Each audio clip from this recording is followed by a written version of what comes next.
Okay. Wajir. Thank you, my lord. Now, you actually took, you knew this issue of Martin Chara was going to come up, and you're aware that it's an issue of public notoriety. It has been the subject of complaints, and I believe you have answered.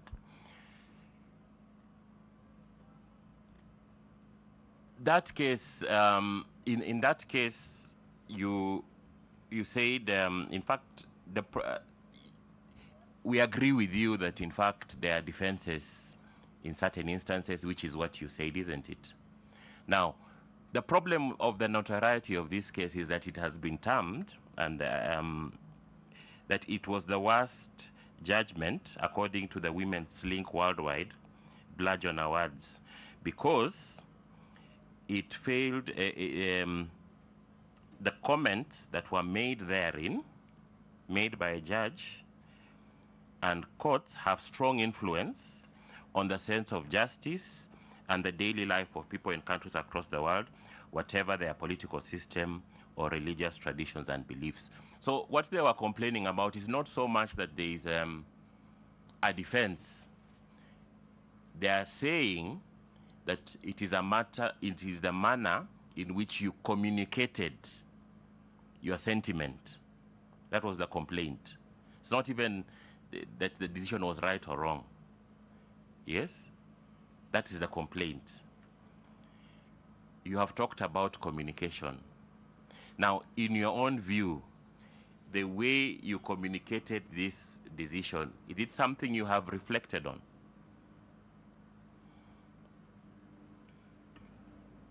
The way I communicated in that decision, I will communicate the same. And the idea is to also to communicate to the public that whatever is happening, it's not something to shy away from.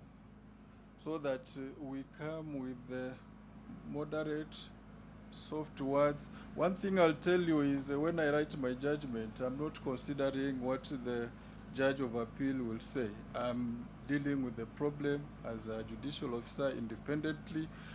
And if another person feels that I used strong words and criticizes me, I'm ready to be criticized. That's why we are judges.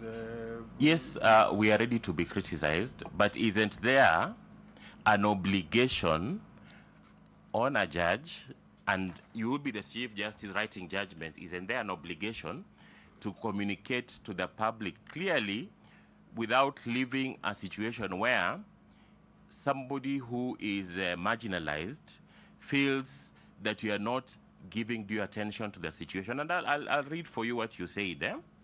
And I'll read for you. You said, it is important to distinguish between law and morals. It is the law that a child below the age of 18 cannot consent to sex, which is true. Section 8.5 qualifies the provisions of Section 8.1 and 8.4, which penalizes defilement. It can easily be concluded that it is immoral for one to have sex with a child under the age of 18 years.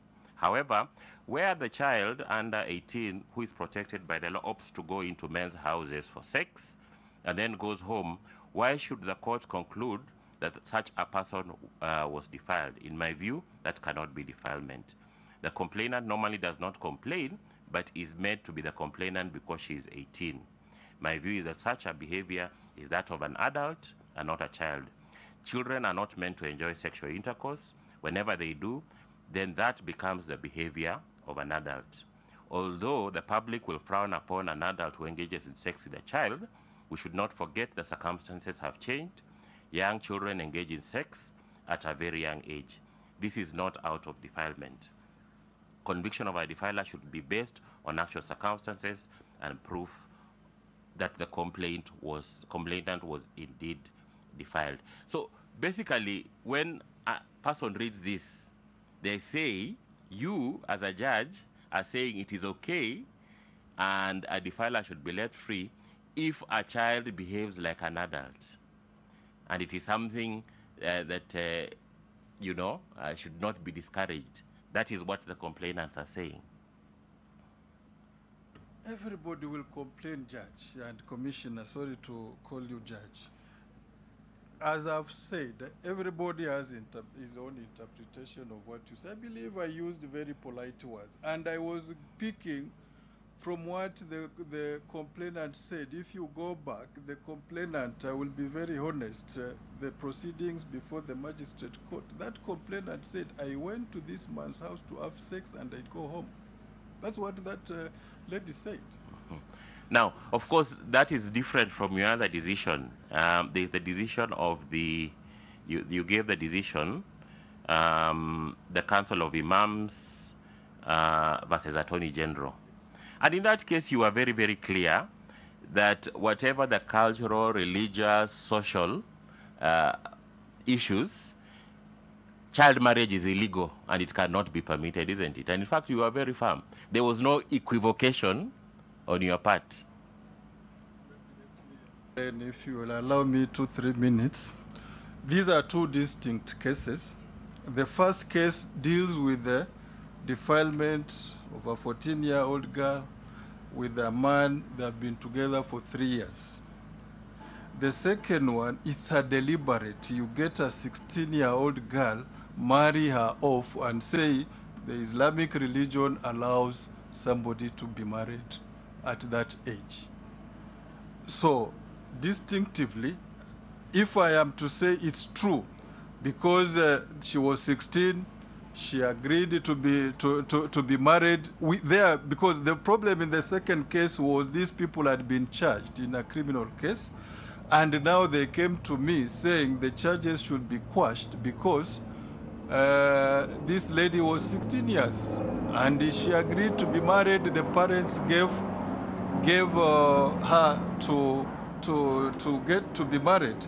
Can I say that truly at 16-year-old you are not being defiled, you are being married, and the law should encourage that? I can't say that. Yes. And that's why I came up and said, you go and face the criminal cases, and it is not possible. The law does not allow that. Turning now to the other one, here we are with the people who are friends, and now it's not a marriage. This is a friendship which has been subsisting for over 3 years. The facts are clear there. And in my mind, I was saying, surely, I can smell defilement from very far. The moment I read the charge sheet and the evidence of the complainant, I will know this is defilement.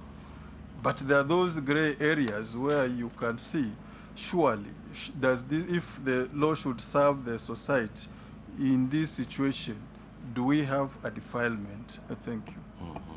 Okay. So the problem there is really the issue of communication, and I just wanted you to tell us, in one case, any women, children looking at both cases, how do they perceive the issue that the law protects them in terms of the kind of issues they face today, sexual harassment, sexual exploitation? How is that to be communicated as a judge who knows that this is a very serious issue? Okay, I'm getting you, Commissioner. Everybody has his own style of writing.